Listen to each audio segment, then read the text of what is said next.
रोज़विता ने उसका हाथ पकड़ा, झटके से खींच के उसे बेड पर गिरा दिया। अरे! लियोन की आवाज अधूरी रह गई। उसकी पीठ बेड से टकरा चुकी थी। रोज़विता सीधा उसके ऊपर आ गई। आंखों में वो चमक थी जो सिर्फ जंग से पहले दिखती है। तुम्हें लगा, उसने धीमी पर भारी आवाज में कहा, मैं अभी भी कमजोर हूं। लियोन के चेहरे का रंग बदल गया। ये हो क्या रहा है? रोज़विता ने बेड के साइड से सिल्वर मैजिक चेन उठाई।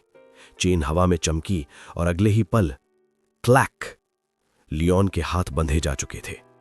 लियोन ने जोर लगाया, लेकिन चेन हिल तक नहीं रही थी। छोड़ो मुझे, लियोन गुस्से और घबराहट के बीच बोला। रोज़विता हल्की सी हंसी। वो उसके पास ही बैठ गई, इतनी पास कि लियोन उसकी सांस महसूस कर सकता था। शोर मत मचाओ, पूरा कासल सो रहा है, उसने धीरे से कहा। 2 दिन से तुम मुझे बेचारी समझ रहे थे ना? लियोन चुप था। उसकी आंखों में पहली बार डर था। रोज़विता खड़ी हुई और दीवार की तरफ देखा। चांद आसमान में खिल उठा था और ड्रैगन क्वीन का महल तेजी से चमक रहा था। एक दासी कक्ष में दाखिल हुई और आदर से बोली, महारानी, ये डॉक्टर द्वारा दी गई तरल दवा है जिससे आपकी ताकत वापस आ सके। ड्रैगन क्वीन रॉस वाइस ने उत्तर दिया, मेरा शरीर पहले ही ठीक हो चुका है, अब मुझे दवा पीने की जरूरत नहीं।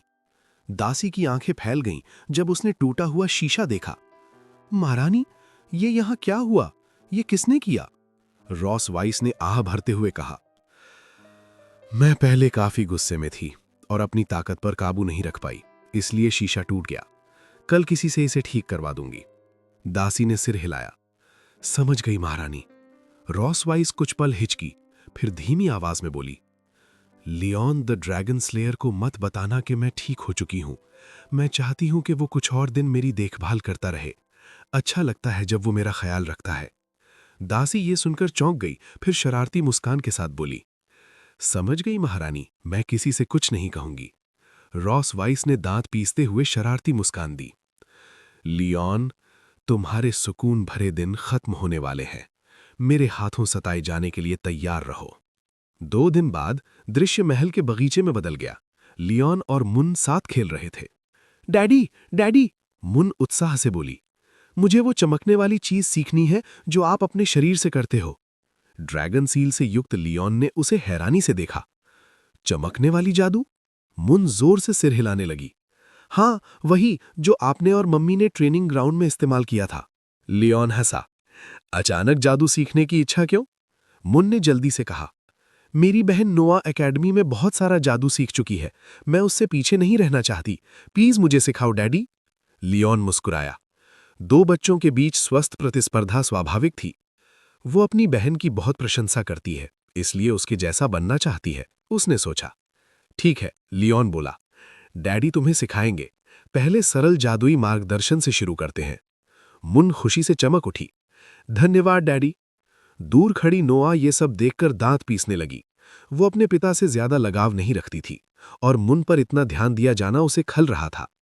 लियोन मुन की प्रगति देखकर चकित था। वो बहुत तेज सीख रही है। थोड़े ही समय में इसने अपने शरीर में जादुई शक्ति का प्रवाह सही से कर लिया। इस रफ्तार से तो ये जल्द ही जादुई प्रबोधन हासिल कर लेगी और अपनी मौलिक जादू शक्ति जगा लेगी। क्या ये एक प्रतिभा है? अचानक मुन ने लियोन की बांह पकड़ ली। डैडी, मुझे भूख लगी है, अब बिल्कुल ताकत नहीं बची। लियोन हंसा और उसके बाल सहला दिए। खुद पर ज्यादा जोर मत डालो, आज तुमने बहुत अच्छा किया। चलो महल वापस चलते हैं और खाना खाते हैं। चलते हुए मुन गुनगुनाने लगी, डैडी सबसे बेस्ट है। इधर महल के कक्ष में रॉस वाइस बैठी थी। वो चीज ले आओ, उसने दासी को बुलाया। दासी ढकी हुई थाली लेकर आई। ये रही महारानी। रॉस वाइस ने हाथ हिलाया। अभी इसे एक तरफ रख दो। उसी समय लियोन कमरे में दाखिल हुआ। पत्नी, मैं आ गया। रॉस वाइस ने दासी को विदा किया। मेहनत के लिए धन्यवाद, तुम जा सकती हो।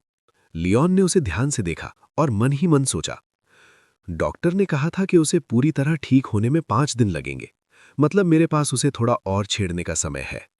वो मुस्कुराते हुए पास आया। आज कहीं दर्द तो नहीं? चाहो तो मैं मसाज कर दूं? रॉस वाइस ने भौं उठाई। ओह, यानी साम्राज्य के सबसे ताकतवर ड्रैगन स्लेयर की ताकत आज दिखाओ ना। सिर्फ 2 दिन में ही थक गए? बस इतनी ही क्षमता है? लियोन जोर से हंसा। क्या कहा तुमने? वो बिस्तर की ओर बढ़ा। हे ड्रैगनिस, तुम्हें इतना थका देखकर सोचा आज छोड़ दूं, लेकिन लगता है मैं बेवजह चिंता कर रहा हूं। आज तुम्हें भागने का कोई मौका नहीं दूंगा। रोजविता ने उसका हाथ पकड़ा, झटके से खींच के उसे बेड पर गिरा दिया। अरे! लियोन की आवाज अधूरी रह गई। उसकी पीठ बेड से टकरा चुकी थी। रोजविता सीधा उसके ऊपर आ गई। आंखों में वो चमक थी जो सिर्फ जंग से पहले दिखती है। तुम्हें लगा?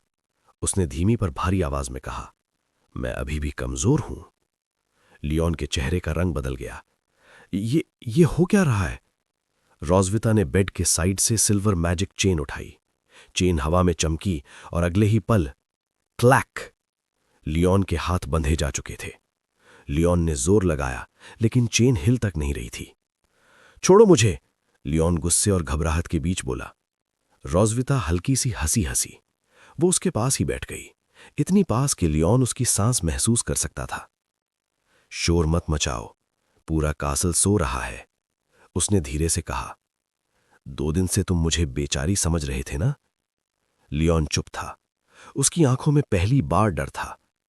रोजविता खड़ी हुई और दीवार की तरफ देखा। अगली सुबह पिछली रात की घटनाओं से बेपरवाह दिखते हुए लियोन ने मासूम तरीके से बदला लिया। जब रॉसवाइस अभी सो रही थी, उसने उसके बालों की चोटी गूंथ दी। वो हड़बड़ा कर जागी। तुम क्या कर रहे हो? लियोन मुस्कुराया। अरे, तुम जाग गए? ये देखो। उसने आईना थमा दिया। इसमें एक सुंदर जटिल चोटी दिख रही थी। रॉस की आंखें हैरानी से फैल गईं। ये क्या है? लियोन ने कंधे उचका दिए। बस यूं ही बना दी, अगर पसंद ना आए तो खोल देना। रॉस कुछ पल चुप रही, फिर चेहरा फेर लिया, अपनी हल्की मुस्कान छुपाते हुए। इतनी भी बुरी नहीं है। दिल ही दिल में उसने तय किया कि वो इस हेयर स्टाइल को वैसे ही रखेगी।